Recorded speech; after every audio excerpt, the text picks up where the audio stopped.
श्रीनाथ जी गुरु जी को अलग आदेश आदेश। आदेश, माँ भगवती को अलग आदेश, रांची वाले भैरव बाबा को अलग आदेश, आप सभी को आदेश आदेश। अभी आपके स्क्रीन पे जो चल रहा है वो सारे शक्तिपीठों का दर्शन है, जो मैंने पहले भी आप लोगों को कराया था।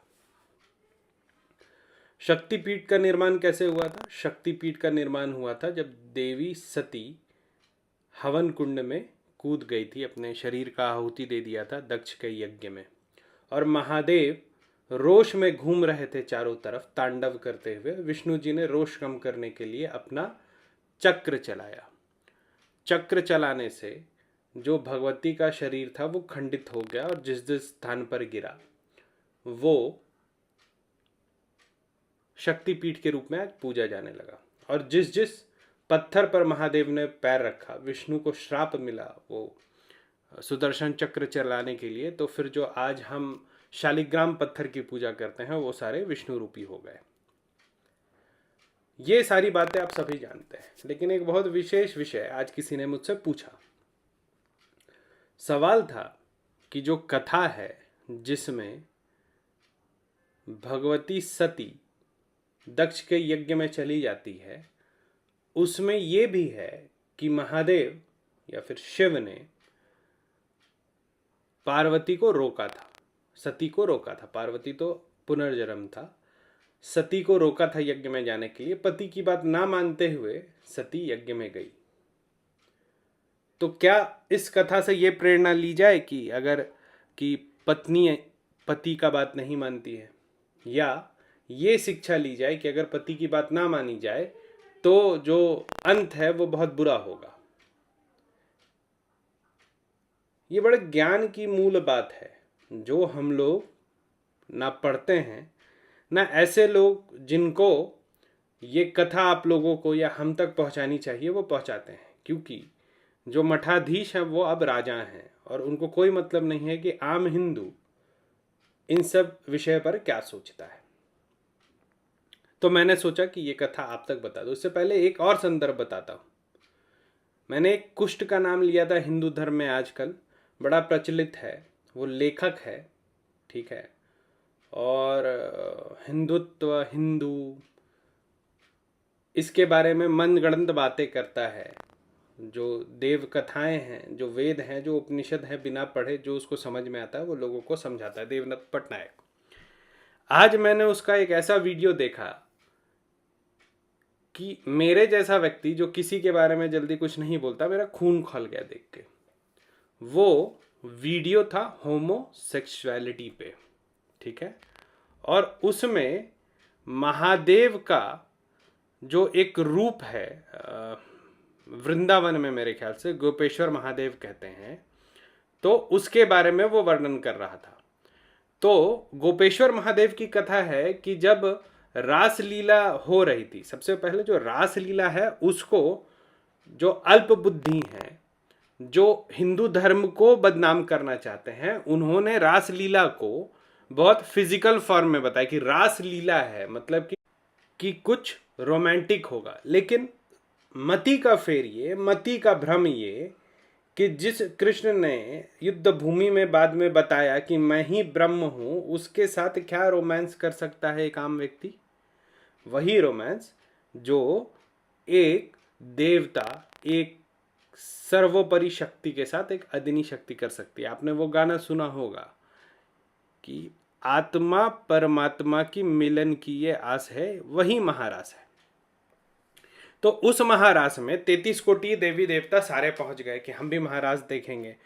महादेव ने कहा कि मैं तो भाग भी लूंगा इस महारास में, क्योंकि अनंत में मिलने का एक बहुत अच्छा अवसर है, ठीक है। तो क्योंकि सिर्फ स्त्रियों को महारास में रहना था, तो महादेव को घुसने नहीं दिया गया। वो बड़े रुष्ट हुए, नाराज हुए। भोले भंडारी हैं, पार्वती जी को देखा नहीं गया, वो उनको यमुना माता के पास ले गई। यमुना माता ने उनका श्रृंगार कर दिया गोपी की तरह, और फिर गोपी बन करके, मतलब चीटिंग करके महादेव, ये भी एक लीला है, वो घुस गए महारास में, ठीक है। कृष्ण भगवान उनको पहचान गए, उनको बैठाया, उनकी पूजा की, और उनको फिर गोपेश्वर महादेव के रूप में पूजा जाएगा, ये गोपियों को वरदान दिया।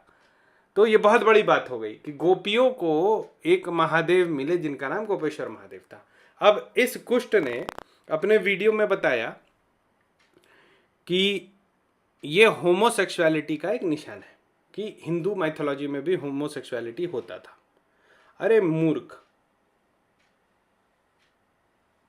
तुम किस विषय को कहां से जोड़ रहे हो? और इसके लिए जिम्मेदार ऐसे मूर्ख नहीं है जो कुछ भी हमारे धर्म के बारे में बोल रहे हैं। ऐसे लोगों को आगे पनपने देने के पीछे कारण है वो शंकराचार्य, जो राजशाही ठाट में एसी में बैठे हुए हैं और कुछ बताते ही नहीं है। आपको मैं पूछूं, ये कथा आप में से कितनों को आती थी? या आप बताओ, जो सवाल लेके आज ये वीडियो बना है, कि क्या सती ने महादेव के कहने के बावजूद उनकी बात को ना मानते हुए दक्ष यज्ञ में गई और उनका सर्वनाश हो गया? अब अगर आपने जो आज तक कथा सुना है उसमें तो यही सही है, क्योंकि इस बीच का जो कथा है वो तो गायब है हर जगह से। तो सुनो कहानी।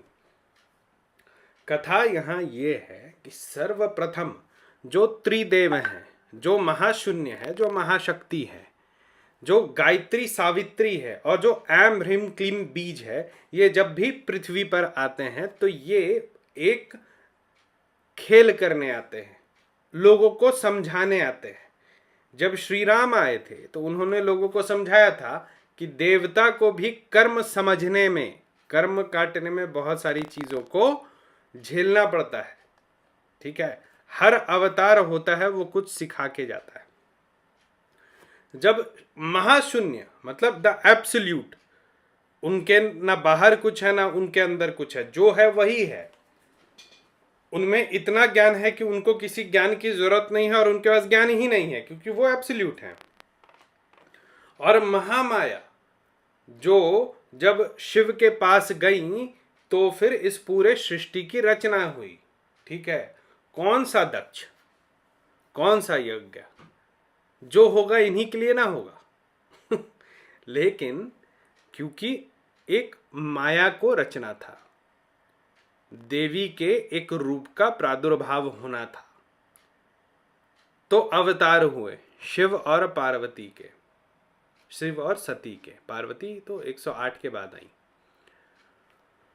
और सती ने जिद किया महादेव के सामने कि मुझे अभी के अभी जाना है और अपने पिताजी से पूछना है कि मेरे पति को क्यों नहीं बुलाया। महादेव ने बोला कि आपको नहीं जाना चाहिए, आप नहीं समझ रही हैं कि वहां क्या होगा। महादेव ने रोका। भगवती ने बोला, हे महादेव, क्या आप मुझे जानते हैं कि मैं क्या सोच करके जा रही हूं? अभी देखो, अभी दोनों सशरीर इस पृथ्वी पर वार्तालाप कर रहे हैं। अभी ये परम वैभव और परम ज्ञानी के रूप में नहीं है। ये जो भी कर रहे हैं शिव और सती, वो सबको एक नया ज्ञान देने के लिए कर रहे हैं, एक खेल कर रहे हैं। महादेव ने बोला कि हे सती, आप बताओ आप क्या कहना चाहते हो। उसके बाद भगवती सती 10 रूप में प्रकट हुई। जब ये पूछा गया कि आपको ज्ञान है कि क्या होने वाला है, आपको ज्ञान है आप क्या करने जा रही हैं, आपको ज्ञान है कि दक्ष क्या करना चाहता, आपको ज्ञान है कि आगे क्या होने वाला है, तो 10 महाविद्या प्रकट हो गई।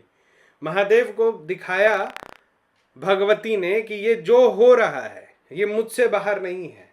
इस पृथ्वी पर जो भी चल रहा है वो मुझसे बाहर नहीं है। भगवती ने काल का रूप लिया, महाकाल के सामने भगवती ने काल का रूप लिया और वो काली हो गई।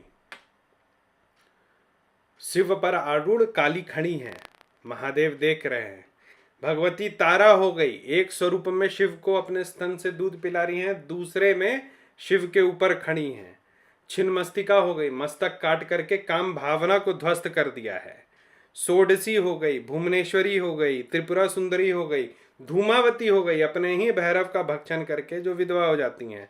बगलामुखी हो गई, मातांगी हो गई, कमला हो गई, कि जिसके प्रभाव से, जिसकी विद्या से ही इस पूरे ब्रह्मांड में संपन्नता आती है।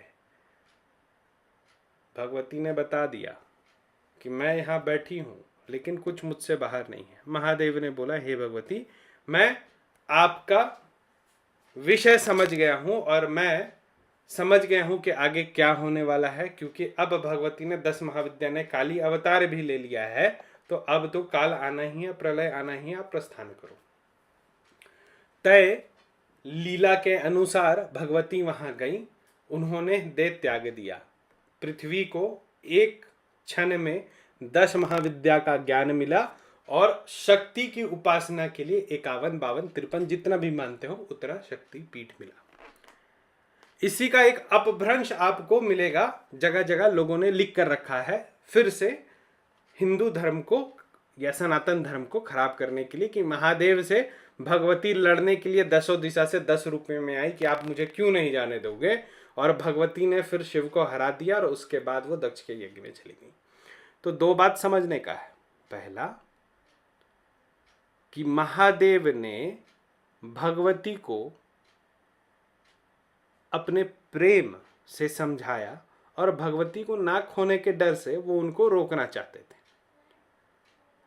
लेकिन जब भगवती ने बताया कि हे महादेव, मैं भी काल हूं, मैं भी ज्ञान हूं, मैं भी माया हूं, तो भगवान महादेव ने, शिव ने उनके सामने अपने रोक को, अपने कीलन को रोक दिया और अपनी अर्धांगिनी की शक्ति की प्रतिष्ठा रखते हुए, आदर करते हुए भगवती को बोला कि अब आगे का लीला आप करिए, क्योंकि यही लिखा हुआ है। और तब जब भगवती ने देह त्याग दिया, शक्ति पीठ मिले हमें, और भगवती के मुंड से 108वां मुंड निकल के महादेव ने गले में धारण किया, और जो अलग अलग जन्म भगवती को लेना पड़ता था शिव के साथ होने के लिए, वो समाप्त हुआ। अगले जन्म में भगवती फिर पार्वती रूप में आई और वो अनंत काल से है, अनंत काल तक रहेंगी। ये है कथा। तो अपने धर्म का ज्ञान रखिए, कोई गलत बोले तो जरूर उनको रोकिए, ठीक है। और अपने देवी देवताओं की कथा से वो जानने की कोशिश करिए कि अगर कोई लीला विचित्र है तो उसके पीछे क्या मंशा है। आज के लिए इतना ही। जिनको बेसिक साधना सीखनी है वो मेरे पेड व्हाट्सएप ग्रुप से जुड़ जाइए। नंबर है 9431188585। 3 महीने का ये ग्रुप है जिसमें अघोर में आने से पहले आपको जो जो जानना चाहिए हम सिखाते हैं। डायरेक्ट बात करने के लिए call me for app download कीजिए, उसमें rudranath@cm4 ये मेरा प्रोफाइल है, इसमें आप जाके मुझे कॉल कर सकते हैं। डायरेक्ट अपॉइंटमेंट के लिए www.aghortantrahasya.com अभी डाउन है, लेकिन 1 आध दिन में वेबसाइट अप हो जाएगा। आज के लिए इतना ही। आप सभी पे माता कृपा बरसाती रहे। आप सभी को आदेश आदेश अलग आदेश।